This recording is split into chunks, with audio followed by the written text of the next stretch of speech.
dia, aqui é Orivaldo e neste vídeo eu vou falar bastante a respeito de investimentos no exterior, né? O que muitos defendem ter investimentos em moeda estrangeira e com destaque em relação à Tesla. Então vamos começar. Tesla, de promessa à desilusão. Então os caminhos aí da Tesla. Quando você investe num ativo estrangeiro, você está exposto a dois riscos. O primeiro deles é o da variação de preços do ativo que você negociou. E o segundo, o risco da variação cambial. Você pode comprar ações da Tesla nos Estados Unidos com o código TSLA ou comprar BDRs da Tesla aqui na B3 com o código TSLA34. As BDRs que representam empresas que têm negociação em Nova York, elas têm aqui no Brasil, em seus BDRs, a terminação 34. Algumas informações a respeito das demonstrações contábeis da Tesla, né? Ela teve um crescimento de receita em relação ao ano anterior de apenas 2,1% e um crescimento dos ganhos em relação ao ano anterior de negativo 70,9%. Então nós estamos acompanhando uma queda bastante rápida da Tesla. E a margem de lucro dela é pequena. Depois que pegando a receita, tirando todos os custos e despesas, e os impostos, o que sobra é apenas 7,26. Se você pensar que, por exemplo, aqui no Brasil, uma Selic a 13,75, sem riscos, fica difícil comparar, né? Aqui neste gráfico, nós temos o comportamento da Tesla num período aí razoável e nós vemos que em apenas um mês as ações da Tesla negociadas nos Estados Unidos tiveram uma queda de 30,35%. E até o momento em que foi divulgada essa informação, a perda no ano de 2025 já tinha alcançado 36%. E eu fiz uma pesquisa mais recente em que mostra que já ultrapassou até mesmo 45% de perda. Vendo o gráfico lá de Nova York, o comportamento dos preços das ações da Tesla, até novembro, mais ou menos, estava praticamente lateralizada. Aí, com a possibilidade da eleição de Donald Trump, os preços das ações da Tesla subiram muito. Então, assim que ele toma posse, agora no início de 2025, nós vemos uma devolução, uma derrocada. Tudo aquilo que havia subido como expectativa retornou como perda para os investidores. Aqui um outro gráfico que mostra a BDR da TSLA 34, que são papéis no Brasil negociados na B3 que representam as ações da Tesla. É a mesma história que nós vimos agora há pouco, né? As BDR subiram entre outubro e dezembro de 2024 e despencaram em 2025. E a tendência é caírem ainda mais, né? Um comparativo divulgado no site do Investidor 10, por exemplo, a Tesla tem um preço sobre lucro de 118,33 e um preço sobre o valor patrimonial de 11,45 vezes.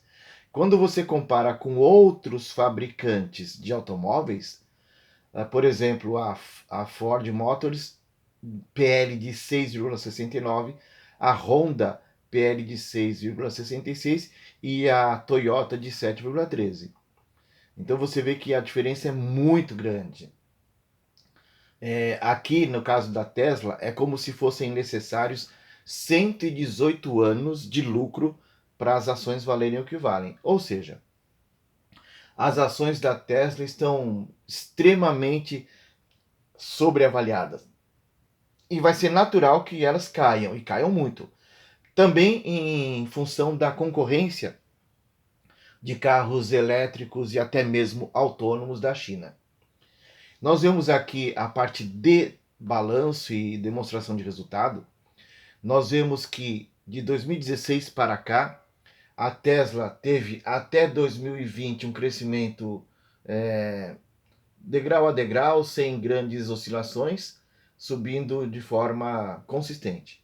Em 2021, uma grande alta, para 2022 também, e 2023 essa alta já não foi tão grande, mas ela estabiliza tendendo à redução, né? Então acabou o fôlego da Tesla. Quando nós vemos esse outro gráfico que mostra nas barras em cinza o patrimônio líquido, na linha em verde a receita e na linha em cor de abóbora o lucro, nós podemos ver que mesmo mantendo o padrão de receita entre 2023, 2024 e um pedacinho de 2025, o lucro caiu bastante. Então algo aconteceu lá nos negócios da Tesla que fez com que custos e despesas ultrapassassem o padrão que vinha mantendo até o ano de 2023. Agora algumas notícias, últimas notícias aí divulgadas referente Tesla, extraídas de uma parte de noticiário do próprio Investidor 10, né? Você vê o Trump de salvador da pátria a mero garoto propaganda da Tesla, tentando socorrer o seu pupilo, né? E nós vemos aqui Tesla pela metade, ações recuam 45% em 3 meses. Aqui já é uma pesquisa até por volta do dia 10 de março. Então as perdas acumuladas da Tesla são de 45%. Isso é muito, né? Agora um aspecto importante. Quando abordamos o risco, o segundo tipo de risco, né? Que é o da variação cambial, precisamos analisar o comportamento das taxas do dólar sem paixão, nos detendo apenas aos fatos. Não é eu acho, eu penso, o dólar é um ótimo investimento. Não. Você tem que verificar se é mesmo um ótimo investimento. E é neste momento que surge uma pergunta muito importante. O dólar na casa dos R$ 5,80 está caro ou barato? Eu ouço até mesmo analistas, até economistas, dizendo que o dólar está muito caro. Não, isso, pessoal, é mentira, tá? E nós vamos provar pela matemática, nós vamos provar pela economia que esse dólar a 5,80 está de graça. E é exatamente o fato do dólar estar tão barato que a indústria brasileira sofreu nos últimos anos. Porque não tem competitividade. Na hora que você vai exportar, você pega o teu valor em reais e divide pela taxa do dólar para encontrar o preço de venda em moeda estrangeira. Só para vocês terem uma ideia do absurdo, se o Brasil for exportar um quid para os Estados Unidos, em razão da nossa taxa de dólar ser tão baixa, esse quid será exportado quase que ao preço de um Corolla nos Estados Unidos. Aí eu pergunto, qual é o norte-americano de classe média baixa que vai deixar de comprar um Corolla para comprar um quid? Não estou desmerecendo o quid, estou apenas falando, são coisas incomparáveis, ok? Então nós não conseguimos que a nossa indústria cresça porque não temos preço para competir. E não temos preços porque o dólar está muito barato. Aqui eu trabalhei no mercado financeiro por 32 anos, em carteiras de câmbio de grandes bancos e em controladoria de outros bancos. E eu acompanho a taxa do dólar desde 1º de julho de 1994 até agora. Nós vemos aqui os vários governos, tanto faz de esquerda, de centro ou direita, todos eles, todos os governos, por intermédio do Banco Central, fazem intervenções no dólar para redução da sua taxa e auxílio no controle da inflação, tá? Não tem ideologia aqui não. É uma sina do Brasil, uma sina, né? Vamos derrubar o dólar para ajudar a controlar a inflação. Em 1/7 de 94, $1 estava cotado a 90 centavos de reais. Se atualizarmos o valor de 90 centavos pelo IPCA, de julho de 94 até janeiro de 2025, por que janeiro? Porque quando eu fiz o cálculo, ainda não tinha sido divulgada a inflação oficial de fevereiro. Chegaremos ao valor de 7,47. Considerando que um dólar está cotado a 5,80, o dólar perdeu para a inflação. Então, o IPCA, atualizando os 90 centavos de real do plano real até hoje, valeria 7,47. O dólar está em torno de 5,80. Isso foi calculado com base em dados oficiais do IBGE. Você consulta facilmente no site de calculadora do cidadão do Banco Central, tá? Tem várias formas de correção.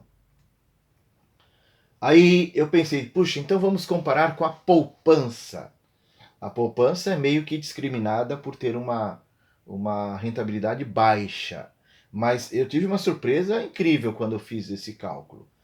A poupança ela teve mudança de regra até 3 de maio de 2012, ela tinha um tipo de correção. Do dia 4 de maio para cá, ela tem um outro tipo. Ou seja, lá no passado, ela remunerava 0,5% mais a variação da TR.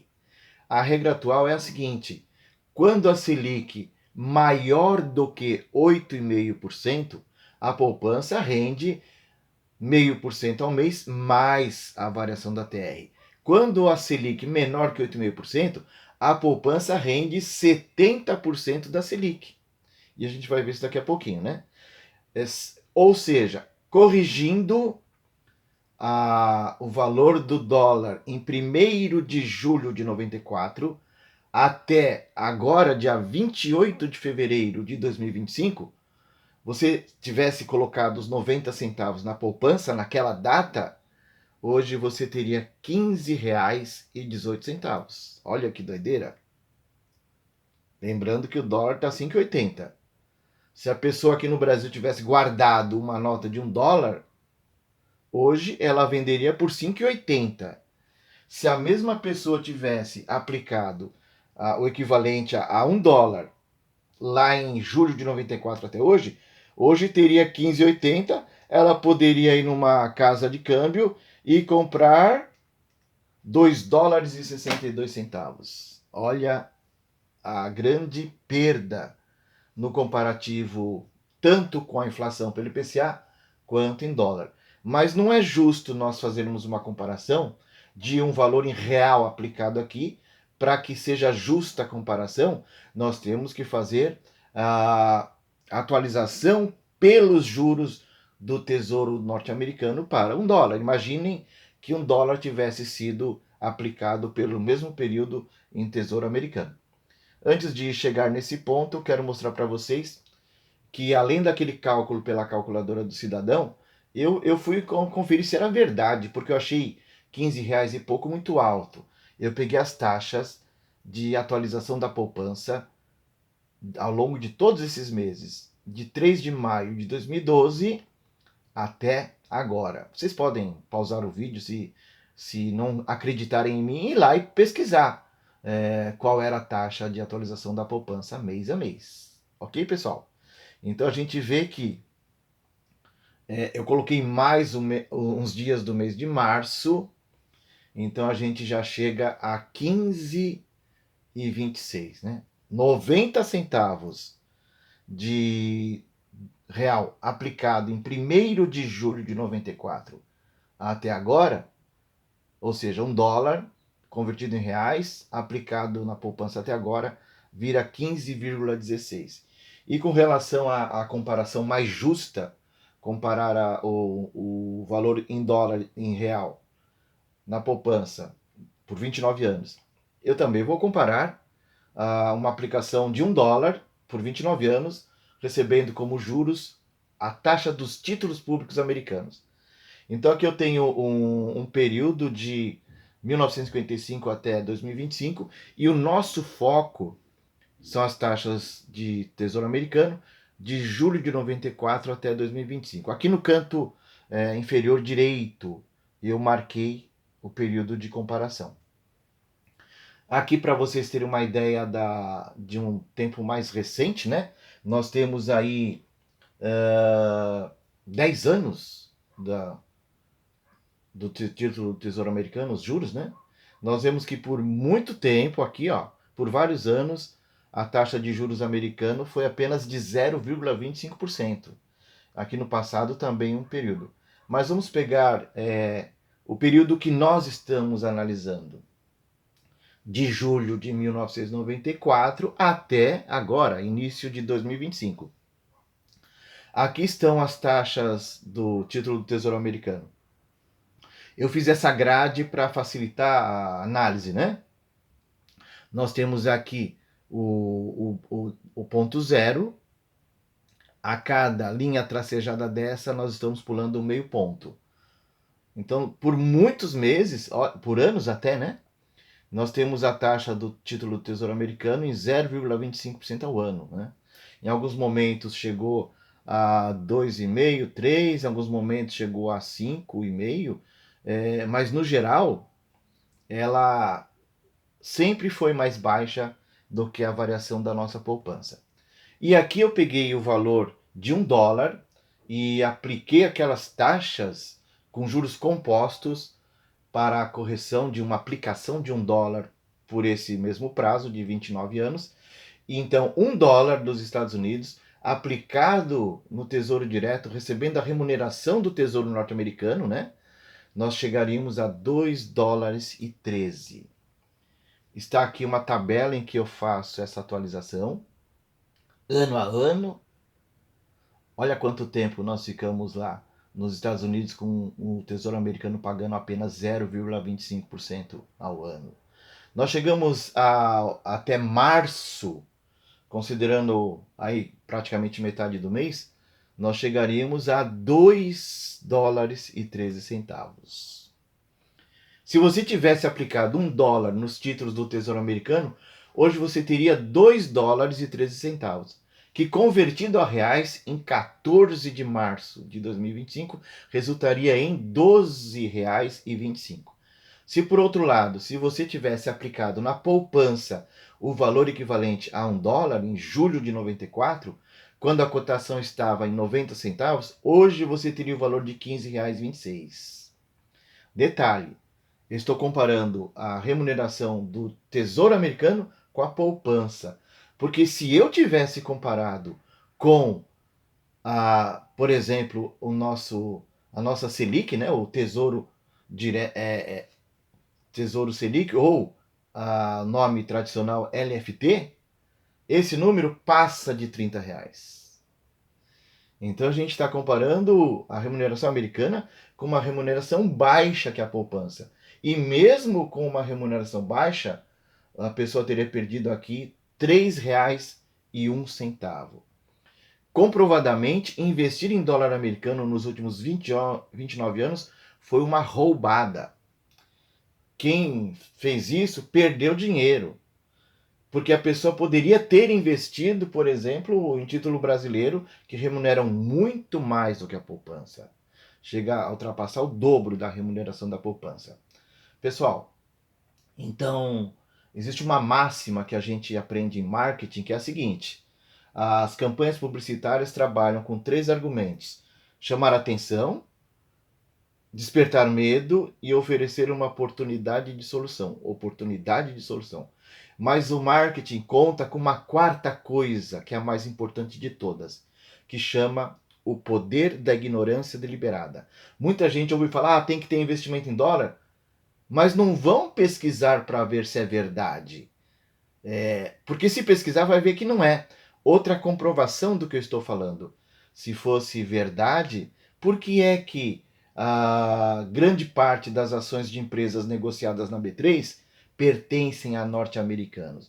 Por que é que grande parte dos títulos do nosso tesouro brasileiro estão na mão de investidores americanos? Ok, pessoal? Então, não sejam tolos. Pesquisem, ok? Grato pelas visualizações dos vídeos deste canal e até um próximo vídeo. Abraços!